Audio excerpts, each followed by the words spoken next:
Salut la Smoker Family. Aujourd'hui, on s'attaque à un sujet clé pour maîtriser son kamado, la fumée.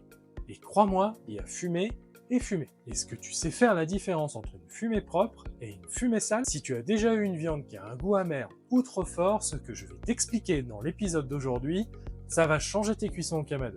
C'est parti.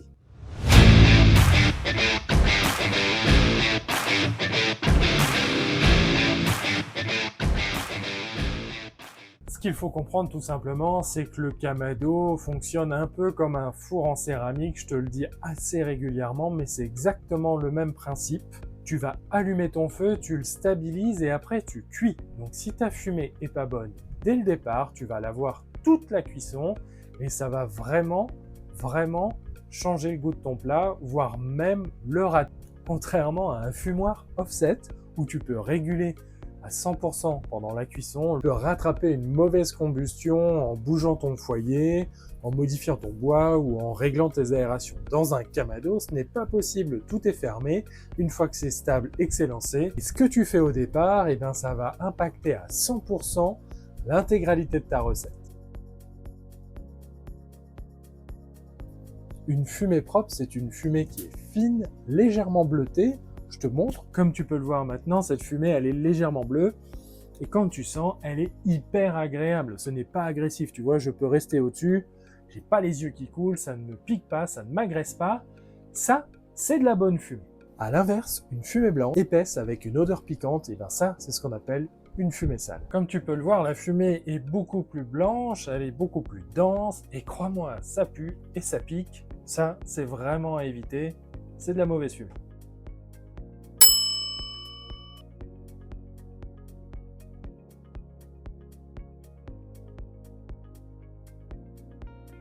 Maintenant, on va voir les 4 piliers importants pour bien réussir son fumage avec le kamado. Et le premier, bien évidemment, c'est le charbon de bois. Et le charbon de bois, je te conseille d'utiliser un charbon de bois déjà bien sec, de qualité restaurant, mais de gros morceaux surtout. C'est hyper important d'avoir des gros morceaux pour faciliter la circulation de l'air. Dans le fumage, moi j'ai tendance à utiliser un demi-panier, donc avec cette séparation. Si tu n'en as pas dans ton kamado, tu allumes ton charbon et après tu viens le pousser sur le fond pour avoir vraiment un demi-panier. Ça suffit amplement. Je sais qu'on a tendance à vouloir le remplir, à mettre beaucoup de charbon, mais avec l'inertie de la céramique et le peu de chaleur qu'on va utiliser dans ce charbon, puisqu'on va fumer à basse température, je te rappelle qu'un fumage à haute température, ça ne sert à rien et c'est pas bon. Et donc on va mettre un demi-panier. Donc, je vais le remplir ici.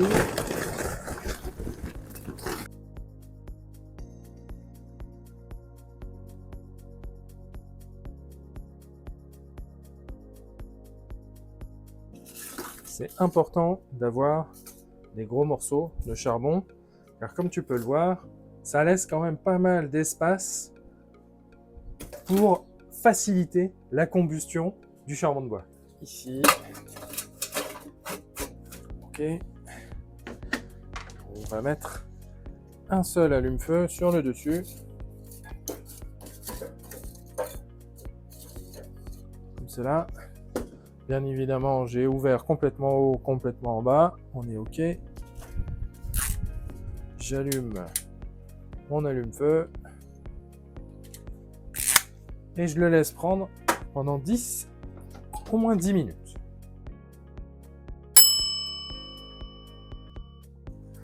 Je vais te montrer un petit test qui va te permettre de comprendre facilement le fumage. Ici, j'ai du charbon qui se consume et une bonne aération. Tu vois, j'ai rien qui étouffe l'allume-feu et donc j'ai quasiment pas de fumée. Maintenant, je vais venir étouffer un peu le foyer avec ce gros morceau.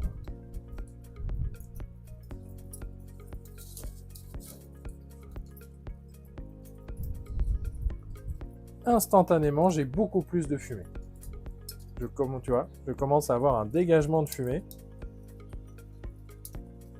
Et c'est logique, parce que j'ai tout simplement étouffé mon feu, et donc j'ai une fumée qui va me piquer les yeux, qui va venir me brûler, alors que si j'ai une bonne aération, que j'arrête d'étouffer le bois,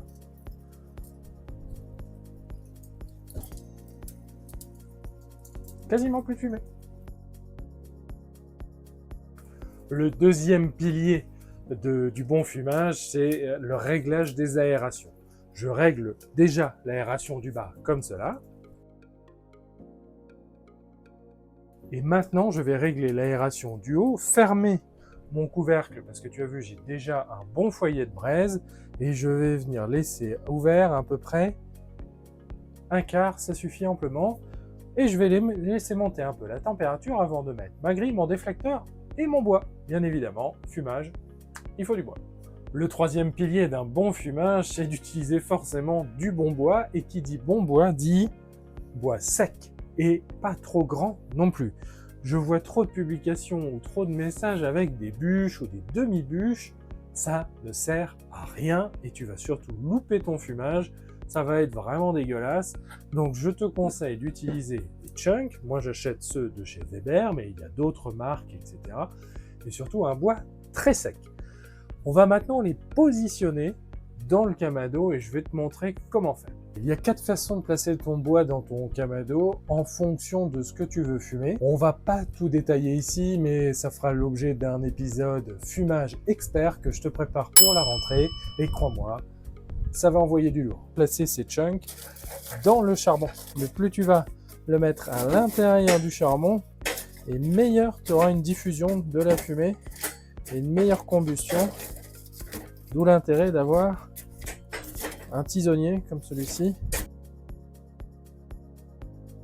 Pour réussir aussi le fumage, on va venir positionner au-dessus du foyer un demi-déflecteur, comme cela.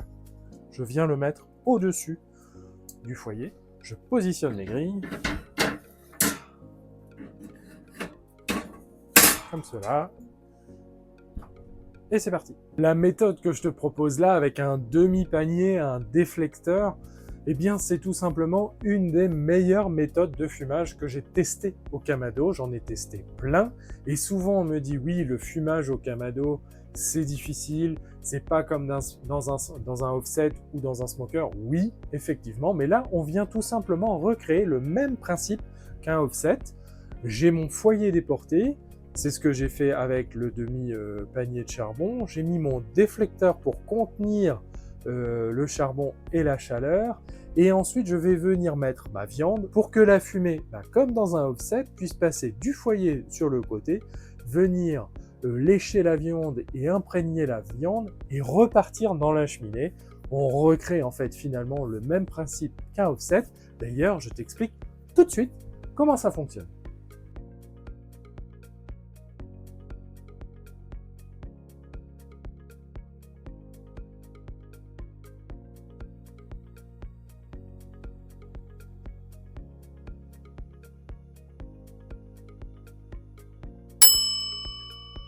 Alors oui, on me demande souvent ce que je prends, est-ce que copeaux, chunk, pelé? Eh bien, l'idéal pour le Kamado, c'est le chunk de bois. Je trouve que c'est vraiment la bonne taille, c'est parfaitement adapté, tu en as des plus ou moins gros, mais des morceaux comme ça, c'est déjà pas mal. Pour faire un bon fumage, ça fait pas trop de bois et il vaut mieux en remettre en cours de cuisson que plutôt de partir sur un gros morceau tout de suite qui va t'amener beaucoup de fumée très intense. Et comme je te l'ai montré tout à l'heure, ça va provoquer de la mauvaise fumée et du mauvais fumage. Après, on peut utiliser aussi des copeaux. On a des petits morceaux de bois, comme cela, qu'on vient mettre dans un tube de fumage. On remplit. Alors, comme beaucoup au début, je les ai mouillés, je les ai fait tremper. Eh bien, je me suis vite rendu compte, après les retours que j'ai eus, que c'était pas la bonne solution, malgré ce qu'on peut lire dans les livres, qu'on peut voir dans les vidéos. Tremper les copeaux pour faire du fumage au Kamado, c'est pas bon. Ça va te ramener encore plus d'humidité, de la mauvaise fumée, tu es sûr que tu loupes ton fumage. Donc pour utiliser des copeaux, on vient tout simplement remplir ce tube avec les copeaux de bois qu'on peut faire soi-même ou acheter tout prêt en fonction des essences et les mettre sur le côté de la grille, ça va se consumer et apporter ton fumage au fur et à mesure. Mais attention, sur les copeaux, on sera sur un fumage assez court. Et dernièrement, on utilise aussi des fois des copeaux. C'est vraiment pas l'idéal pour le Kamado. J'ai beaucoup testé avec ça. Ça va t'amener de la fumée très dense dès le début mais au bout de 10 minutes, tu n'as plus rien, ça sera complètement consumé et ton fumage, il sera vraiment trop léger. Donc vraiment, je ne le conseille pas d'utiliser des pellets dans un kamado. Et un des derniers éléments qu'on peut utiliser, c'est de la planche, comme ça, pour faire du poisson, pour faire même des légumes. Là, par contre, on la fait tremper, c'est obligatoire, parce que sinon, ça va se consumer très vite. On la met à chauffer et dès qu'elle est chaude, on la retourne et on vient cuire directement sur la planche, soit de cèdre, soit de hêtre, peu importe, hein, il y a plusieurs essences. Mais alors, pour faire un saumon là-dessus, c'est l'idéal.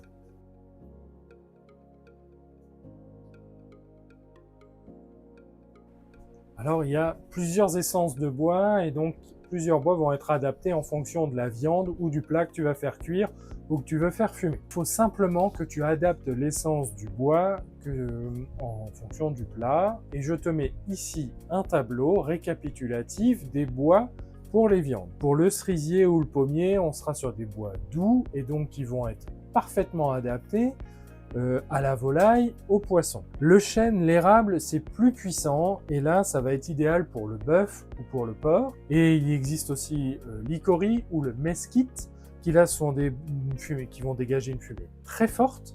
Et là, on va les utiliser avec petite touche, avec parcimonie. Si tu veux que je te partage le tableau que j'ai mis dans la vidéo, dis-le moi en commentaire et je me ferai un plaisir de te l'envoyer pour t'aider à choisir le bon bois en fonction de la viande que tu veux fumer dans ton kamado. Parlons maintenant de l'humidité du bois. Et l'idéal pour réussir un bon fumage, c'est d'avoir un bois avec un taux d'humidité entre 10 et 20%. C'est pour ça que la plupart des chunks que tu achètes dans le commerce sont déjà préparés et séchés, mais tu peux très bien les faire toi-même en allant récupérer du bois dans la forêt, en essayant d'enlever l'écorce et de le laisser sécher. Comme c'est des périodes de canicule en ce moment, il n'y a pas de problème, ça va bien sécher. Pense aussi à bien stocker ton bois, tes chunks, si tu les achètes, soit tu les mets dans une boîte, dans ton garage, etc. Mais si tu les laisses à l'extérieur, pense à l'humidité qui va imprégner ces copeaux ou ces morceaux de bois, et là, ça risque vraiment de déstabiliser complètement ta fumaison.